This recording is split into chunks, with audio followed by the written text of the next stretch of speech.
ये स्टेटमेंट है X square minus 55x plus 750 is equal to 0।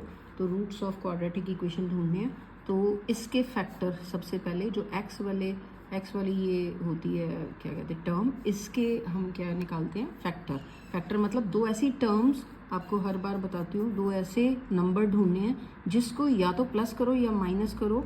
तो -55, आप ये ध्यान रखो कि ये माइनस होना चाहिए साथ, ठीक है, नहीं तो गलती हो जाएगी। और दोनों वही नंबर दोनों को मल्टीप्लाई करें तो ये प्लस मतलब अगर नहीं भी लिखते तो प्लस, ये कहीं माइनस ना आए। तो कैसे दो नंबर हैं, आप अगर इसको देखो कि 55, आप 55 देखो और ये देखो, ठीक है, किनको प्लस करोगे तो ये आएगा। आपको पता है कि 25 5 कितना होता है, 25 3 कितना होता है 75, ठीक है ना, 25 3 75। तो फिर 25 30 ये हो जाएगा। क्लियर हो गया, साथ जीरो लग जाती है ना, तो ये हमको ये पता ही है।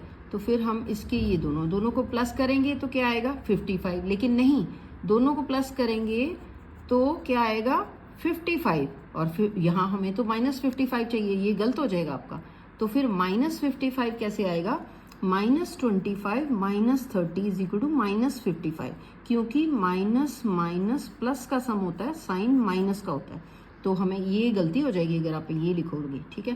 तो इसको स्प्लिट करो, x square -30x -25x plus 750। अब आप कहोगे कि इनको मल्टीप्लाई करके प्लस कैसे आता है, ये देखो, -25 जब -30 से मल्टीप्लाई होगा तो प्लस आएगा, प्लस 750 आएगा, क्योंकि आपको बताया हुआ है कि दो बार ये जो माइनस वाली टर्म होती हैं, और अगर ये इवन नंबर में होंगी, दो बार मल्टीप्लाई मतलब दो मतलब इवन, 2 टाइम्स इवन होंगी तो प्लस आ जाएगा। अगर यहाँ तीसरा कुछ और होता, वो भी माइनस का होता, तो फिर ये माइनस का होना था। क्लियर हो गया, तो इसलिए ये आंसर हमारा जो हमें चाहिए था वही आ गया।